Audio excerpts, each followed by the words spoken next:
조갑제 TV 시청자 여러분 안녕하십니까. 그리고 감사합니다. 애청을 해주시고 또 벌써 몇 개월 되지 않았는데 구독자가 5만 명을 넘었습니다. 이렇게 애청해 주시는 이유 중에 하나가 이 조갑제 TV에는 역사 이야기가 많이 나오는데 여행 이야기도 그렇고 그것이 상당히 인기가 있습니다. 저는 역사에 관심이 많습니다. 기자니까 또 역사와 직접 관계가 있죠. 오늘 제가 쓰는 글은 시간이 흐르면 그게 역사가 됩니다. 저는 역사학자는 아니지만 역사 애호가입니다. 역사를 취미로 여기는 사람입니다. 역사는 인문학의 일부입니다.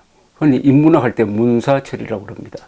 문학은 인간의 신면, 인간의 본성, 본질을 탐구하는 것이죠. 그리고 철학은 이 세상 만물의 원리를 탐구를 합니다. 역사는 민족과 국가가 문명을 발전시킨 과정을 탐구를 하죠. 그래서 사람이 교양을 갖추려면은 문사철을 익혀야 한다. 이렇게 됐습니다. 문사철. 그러니까 역사를 통해서 민족, 국가, 문명을 알고 문학을 통해서 인간의 본질을 알고 그리고 철학을 통해서 이 세상의 원리를 알면은 인간의 기본이 갖추어진다.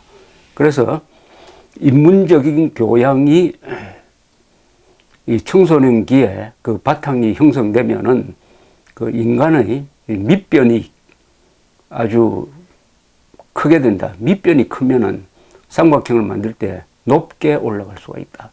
즉 인간이 크게 될 수 있다. 큰 사람이 될 수 있다. 이런 뜻입니다.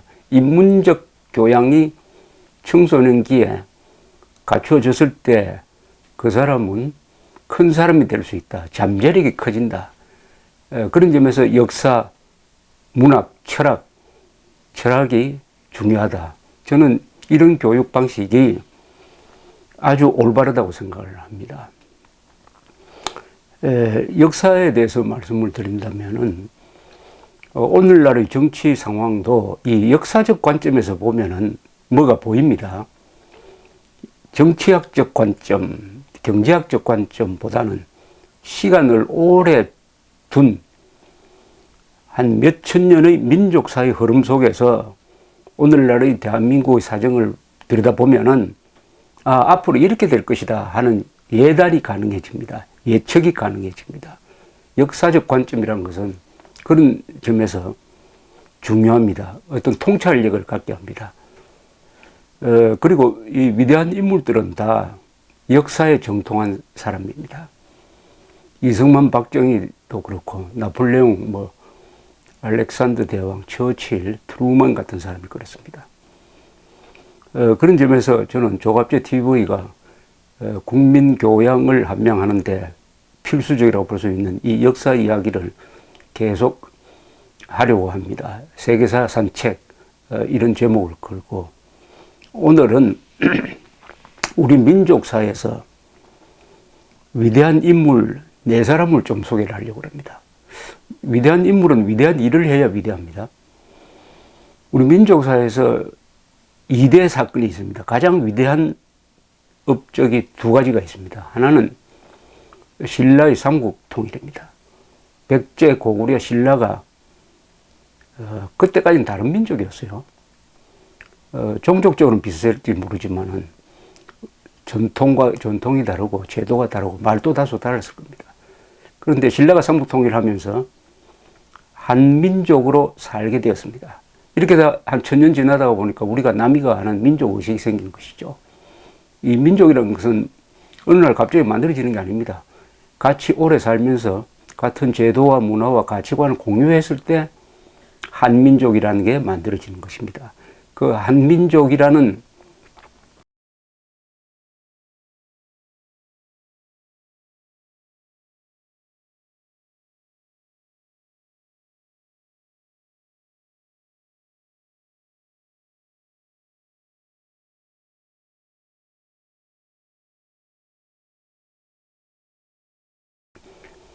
이 집단이 만들어졌으므로 정체성을 가지고 뚜렷한 개성을 가지고 자존심을 가지고 이 거대한 중국 문명을 옆에 두고도 우리는 한민족은 독자적인 생활 방식, 생존 방식, 그리고 국가 체제, 문화를 유지할 수 있었으니까 그 출발점은 신라의 삼국통일입니다.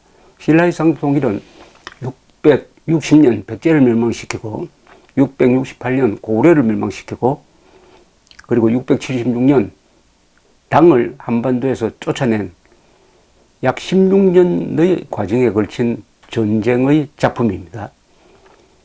그렇다면 신라의 삼국통일은 민족을 만들어내었다고 볼 수 있고요. 두 번째로 위대한 사건은 1948년 8월 15일의 대한민국 건국입니다. 왜냐? 신라 고려 조선은 왕이 다스리던 전제 국가였습니다. 그러나 48년 8월 15일 날 우리가 세운 이 나라는 국민국가입니다. 우리 국민이 주권자로서 국가의 운영에 주체적으로 참여하고 있으니까 과거의 신라, 고려, 조선과는 다릅니다. 한 등급 승격된 거죠. 이런 나라를 만든 게 또 두 번째의 업적이라고 생각합니다. 그런데 이 두 번째 업적은 국민국가 건설은 신라의 삼국통일에 의한 민족 통일국가 형성이 없었으면 불가능했으니까 굳이 비교를 한다면은 신라의 삼국통일이 더 위대한, 그러니까 민족사 2000년의 최대 사건이다 이렇게 봅니다. 그렇다면 대한민국의 이 2대 사건에 공이 있는 사람이 지도자가 나오겠죠. 그러면은 저는 이렇게 생각합니다. 김춘추, 김유신, 문무왕이 신라 통일의 3대 공로자고 이승만, 박정희가 국민국가 대한민국의 2대 공로자다. 5명이죠. 5명. 자, 그 중에 이제 이런 인물들 한 분 한 분들이 공통점을 한번 찾아보겠습니다. 결론적으로 말하면은 신라의 삼국통일과 대한민국 건국과 발전의 이 주인공들은 공통점이 있습니다. 이분들은 개방적인 사람들입니다. 어떻게 보면 국제파입니다. 국제파, 외국, 해외를 다니고 세계 속에서 한국의 진로를 고민했다는 점에서 국제파입니다. 그리고 자주적인 사람입니다. 자주정신이 강한, 그리고 개방적인 사람. 개방적 자주파다 이렇게 봅니다. 저는 개방적 자주파가 신라의 삼국통일과 대한민국 건국을 주도했다는 점을 발견을 했습니다. 삼국통일을 주도한 신라의 태종무열왕과 문무왕이 또한 국제파입니다. 이 김춘추죠. 태종무열왕은 김춘추입니다. 왕이 되기 전에는 이름이 김춘추. 이 사람은 성골이 아니고 진골입니다. 왕이 되기 전에 김춘추는 목숨을 건 통일외교를 한 사람입니다. 동맹국을 찾아 나섰습니다. 그때 신라는 백제 고구려로부터 협공을 당하고 있었어요. 동맹국을 찾지 않으면 이 난국을 돌파할 수 없다, 멸망하겠다, 이런 절박한 심정으로 서기 642년에 고구려를 찾아가서 동맹을 맺자고 하니까 거부당하고 오히려 구금됐습니다. 김유신이 쳐들어가서 구출을 하려고 하니까 고구려에서 석방을 했습니다. 그리고 5년 뒤에 647년에는 일본에 갔습니다. 일본은 그때 백제와 동맹국이었어요. 그러나 일본을 설득할 수가 없으니까 돌아갔습니다. 바로 그 다음에 서기 648년에 서해를 건너서 당나라를 갔습니다. 그때 태종이 다스리고 있을 때입니다. 그 태종과 담파를 합니다. 그래서 나당연합이 만들어지죠. 당시에는 이 바다를 건너는 것도 모험인데 김춘추는 적진으로 들어갔습니다. 여기서 적진이라면 고구려 일본이죠. 이 김춘추에 대한 기록이 삼국사기, 일본서기, 그리고 중국의 구당서에 남아 있는데 공통점이 아주 인물이 출중하고 인간적으로 매력이 있다. 전형적인 이게 외교관 아니겠습니까? 외교관. 가장 성공한 외교관이죠. 우리나라 역사에서. 김춘추 다음에 성공한 분은 한미동맹을 맺은 이승만 대통령이죠. 김춘추, 이승만. 가장 성공적 외교관이었습니다. 통일 외교를, 건국 외교를 한 분들이니까요. 그런데 저는 김춘추가 서기 648년에 당나라의 수도 장안에 도착을 했습니다. 이 장안을 김춘추가 구경했다는 게 굉장히 중요하다고 생각합니다. 그 전에 이미 김춘추는 평양에도 가고 일본에도 가서 외국 문물을 익혔지만은 더구나 서기 648년에 당은 최전성기였습니다. 당나라는 수나라를 이어받아 가지고 세계 제국을, 거의 세계 제국이죠. 뭐 아주 개방적이고, 나라가 개방적이고, 그리고 군사력 또한 강하고, 더구나 그때 왕이 태종입니다. 당태종. 어떻게 보면은 중국 역사에서 가장 위대한 황제 중에 한 사람입니다. 정관의 치라고 그러죠. 당태종이 22년 동안 20년 넘게 집권하면서 정관의 치라는 태평성대를 열었습니다. 이 순간에 바로 김춘추는 세계의 중심인 장안에 갔습니다. 거기는 큰 건물도 있고 더구나 외국인과 외국 문물이 많이 들어와 있었습니다. 국제도시였습니다.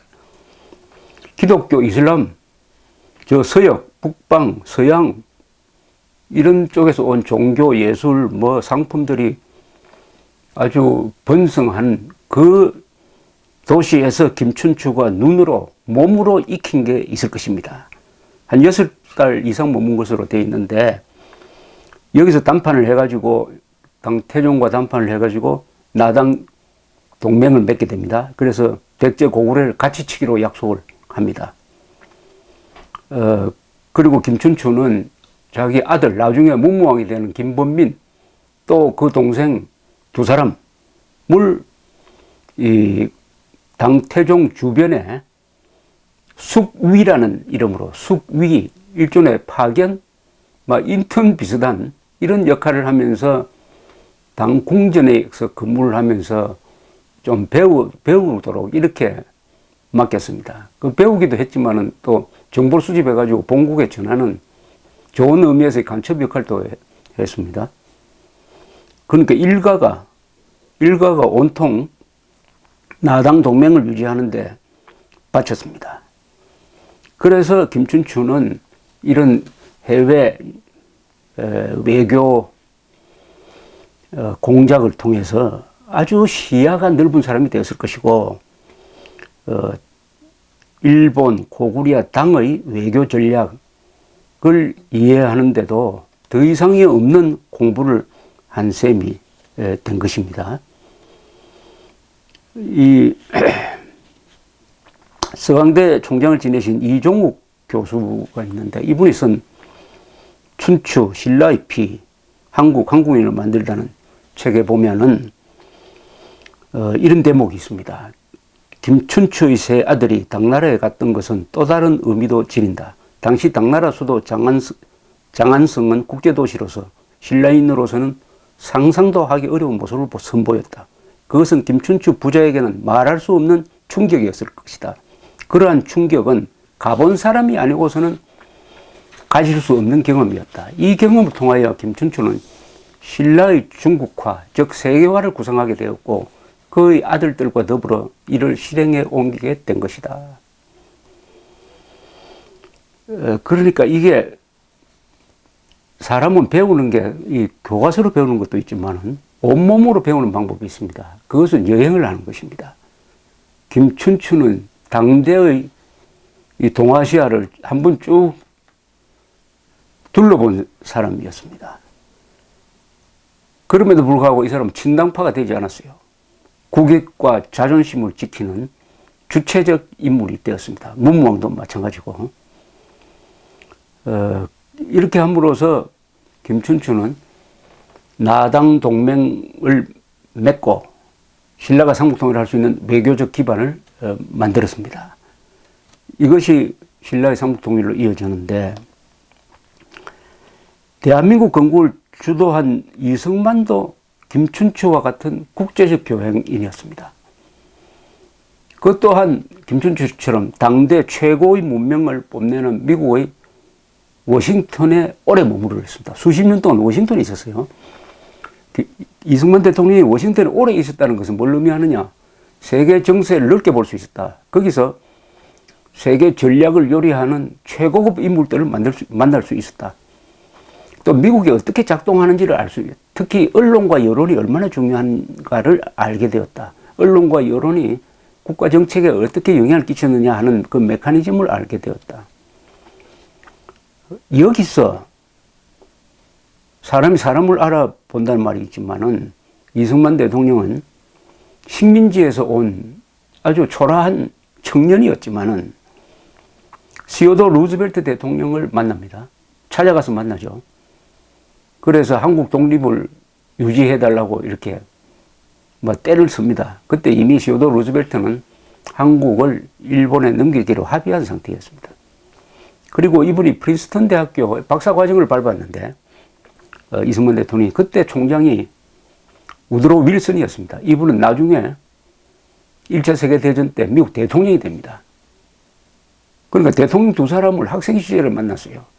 특히 윌슨 총장은 이 식민지에서 온 이승만 청년을 각별히 아껴가지고 자기 관사에 불러가지고 가끔 가족과 같이 식사를 대접하기도 했다고 합니다.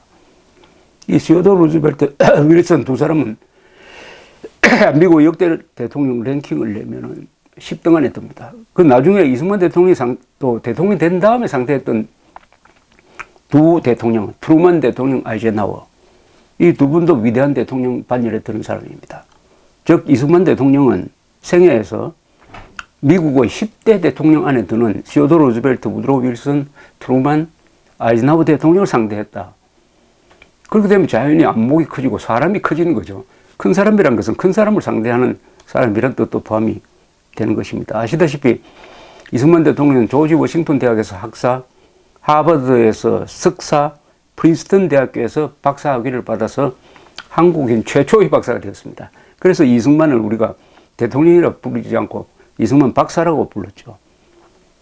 이런 분이 건국 과정에서 유엔을 어떻게 끌고 갈 것이냐, 미국을 어떻게 끌고 갈 것이냐 고민하고, 또 6.25를 만났을 때 미국과 유엔의 도움을 받아서 나라를 지키면서도 미국에 휘둘리지 않고 방공포로 석방을 통해서는 미국을 압박하기도 하고 미국을 괴롭히기도 하면서 대한민국의 존립과 독립과 발전의 기틀을 만들었다. 이렇게 볼 수가 있겠습니다. 그런 점에서 김춘추, 이승만은 공통점이 참 많은 것입니다. 그 공통점 중에 중요한 공통점이 당대 세계 최고의 나라 지도자와 만났다는 겁니다. 당대 세계 최고의 나라 지도자와 만났다. 지도자를 상대했다. 이렇게 되는 거죠. 이승만을 이은 이 박정희 또한, 그리고 김춘추를 이은 문무왕 또한 이 두 사람 다 개방적 자주파였습니다. 박정희는 한국에서 거의 군사교육을 이분은 10년 이상 받은 사람입니다. 군사교육에 준하는 대구사범, 그리고 망군 사관학교, 그리고 일본군 사관학교, 해방된 뒤에는 조선경비사관학교. 이 군사교육만 한 10년 이상 받아 놓으니까 몸에 항상 그 군사문화의 이 표상이라고 볼 수 있는 질서, 균형감각, 효율성, 이런 게 몸에 딱 붙은 사람이죠. 이 박정희는 만주에서 사관학교에 다니고 만주에서 만주국에 근무를 했습니다. 그때 만주는 일종의 동북아시아의 서부였습니다. 뉴 프론티어였어요.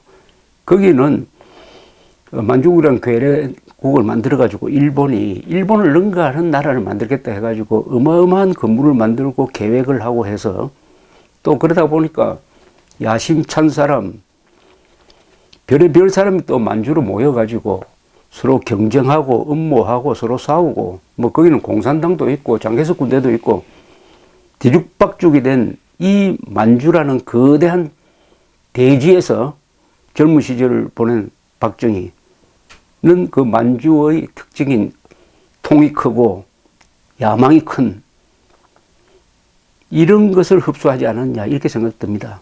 박정희 대통령이 추진한 정책을 보면은 규모가 큽니다. 우선 울산공업단지나 이 조선소, 제철소 이런 걸 만들 때 어떻게 몸이 자그마한 사람이 이렇게 큰 계획을 세우더냐, 이 스케일 감각에 놀라게 됩니다.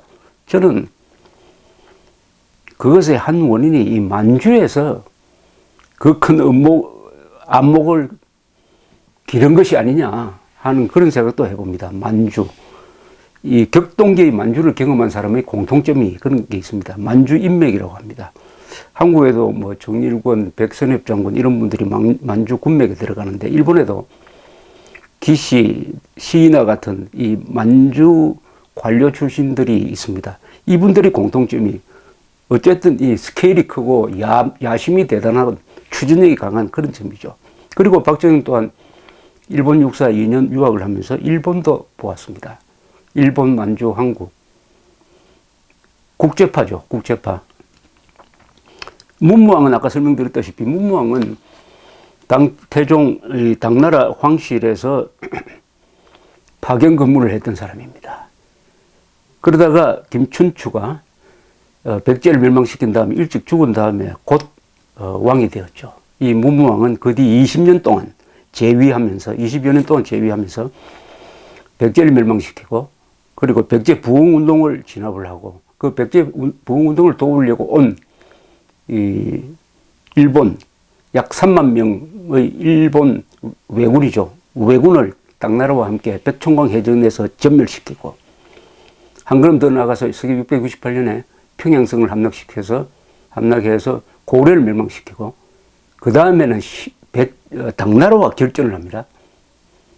해서 이깁니다. 676년에. 그러니까 백제 부흥운동, 일본, 고구려, 당 5 적과 싸워서 다 이겼습니다.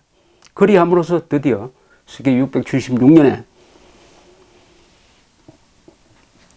한반도를 신라 차지로 만든 그야말로 명실공히 통일대왕 문무왕이죠. 문무대왕이라고 불러야 됩니다. 이분이 통일대왕입니다. 이분과 박정희 다 국제파였습니다. 안목이 넓고 실용적이고 무엇보다도 자주정신이 강한 사람인데, 김춘추, 문무왕, 이승만, 박정희 이분들의 또 다른 공통점이 있습니다. 그것은 뭐냐? 이분들은 다 권력자인데, 권력자고 전쟁 지도자입니다. 전쟁 지도자고 해외에 대한 넓은 안목을 가지고 있는 천하의 엘리트입니다. 천하의 엘리트. 그리고 이 네 분이 한 역할은 한국 안에서만 평가받는 게 아니라 세계적 평가를 받아야 될 사람입니다. 특히 문무왕은 이 백제 고구려 외 당을 차례로 패퇴시킨 다음에 신라의 삼국 통일을 완수함으로써 이 항상 시끄럽던 이 수백 년 동안 전쟁만 하던, 그러니까 주변에서 당, 수, 외까지 덤벼들어가지고 온통 국제전쟁터가 되어 있었던 이 한반도를 정리를 합니다. 신라가 삼국 통일함으로써 주인으로서 의젓하게 앉아 있으니까 이제는 우리 주변 국가에서 개입할 명분도 없고 이유도 없어졌어요. 자연히 동북아시아에서 200년이 넘는 평화가 옵니다. 고대사의 제1전성기가 이때 열리는 것입니다. 그렇다면 문무왕이야말로 고대 동아시아의 평화와 번영을 연, 황금기를 연 세계적 지도자였다, 이렇게 평가될 것입니다. 이미 일본에서는 그런 평가가 있습니다. 그래서 일본 문무왕 한 수십 년 뒤에 죽은 천황에 대한 시호가 문무천황이었습니다. 문무. 그리고 화장을 했습니다. 이분도. 일본 학자들은 문무천황이 문무왕을 자신의 롤 모델로 생각하고 있었다, 이렇게 평가됩니다. 이 문무왕은 김유신, 김춘추보다 덜 알려진 사람인데, 사실은 이분이 통일과업을 주도하고 완성한 사람이니까 어떻게 보면은 신라 통일의 제1공로자가 아니냐, 저는 이렇게 봅니다. 그런데 이 문무왕은 그 인간 자체가 그야말로 겸손한 사람이었습니다. 겸손한. 어떻게 보면 눈물겹도록 겸손한 사람이었습니다. 그 바탕에 불교적 심성이 깔려 있었습니다. 불교적 심성으로 정치를 한 사람이에요. 이런 사람은 보통 철인 정치인이라고 합니다. 철학자와 정치인을 겸한 사람이다. 예를 든다면은 로마 시대 때의 로마 제국 시대 때의 마르쿠스 아울레리우스 명상록을 남겼죠. 그 사람은 철학자이기도 합니다. 수필가이기도 하고 그분을 연상시킵니다. 이 문무왕의 심성을 보여주는 기록이 삼국사기에 몇 개가 있습니다. 답서림귀서라는 이 당나라 장군 서림귀한테 보낸 유명한 편지, 그것은 문무왕의 지도자로서의 면모, 전략가로서의 면모를 여실히 보여주는 천한 명문입니다. 또 하나는 문무왕의 유명한 유언이 있죠. 유언. 이것은 문무왕의 인간됨을 보여줍니다. 인간됨. 그건 뭐냐? 내가 죽었을 때 장례식에 너무 돈을 허비하지 말고 고생시키지 말고 인도식으로 내 몸을 불살라 버려라. 그 산더미 같은 무덤을 만들어도 그게 다 짐승이 들어와서 무슨 파묻고 해서 아무 소용이 없더라 하는 이런 담담한 이야기가 여기 들어 있습니다.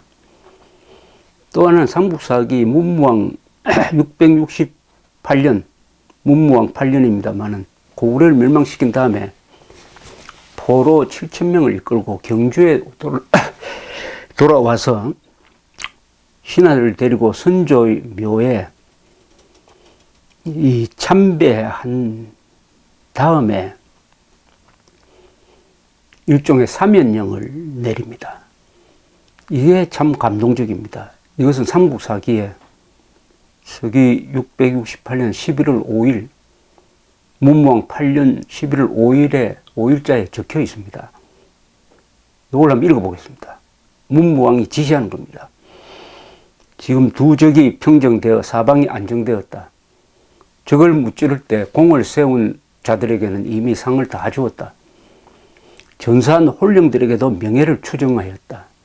그러나 감옥의 죄수들은 아직 은혜를 입지 못하고 고통을 받고 있다. 이를 생각할 때 나는 먹고 잘 수가 없다. 국내의 죄수들에게 특사령을 내리니 오늘 새벽 이전에 임금 아버지 어머니 조모를 죽이든지 죽이는 음모를 한 이른바 오역죄, 그리고 죽을 죄를 범하지 않은 자로서 갇혀있는 자는 범죄의 대소를 불문하고 다 놓아주라. 석방시키라는 이야기죠. 죄를 범하여 관직을 박탈당한 자는 다 복구시키고 도적질한 자는 석방하되 도적질한 것을 갚을 능력이 없으면 징수를 면한다. 집안이 가난하여 남의 곡식을 취하여 먹은 자로서 농작이 부실한 곳에 사는 자는 갚지 않아도 된다. 농작이 잘 되는 곳에 사는 자는 올해 추수 때 취한 본곡, 원금이죠. 원금이 일종의 처음 빌렸을 때만큼만 물고 이자는 물지 않아도 된다. 이렇게 구체적으로 지시를 하고 있습니다. 가난한 사람 입장에 서가지고 이런 구체적 지시를 하는 것은 요새 우리나라 대통령도 좀 하기 힘든 조치를 취했습니다. 문무왕이라는 그 이름은 문, 글을 아는 사람, 무, 전쟁을 아는 사람 둘 다 안다는 뜻이죠.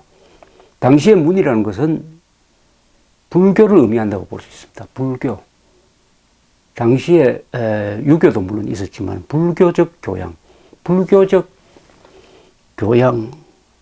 교양의 핵심이 원광법사가 화랑도한테 준 이른바 화랑오계라는 게 있죠. 그 중에 하나, 살생유택.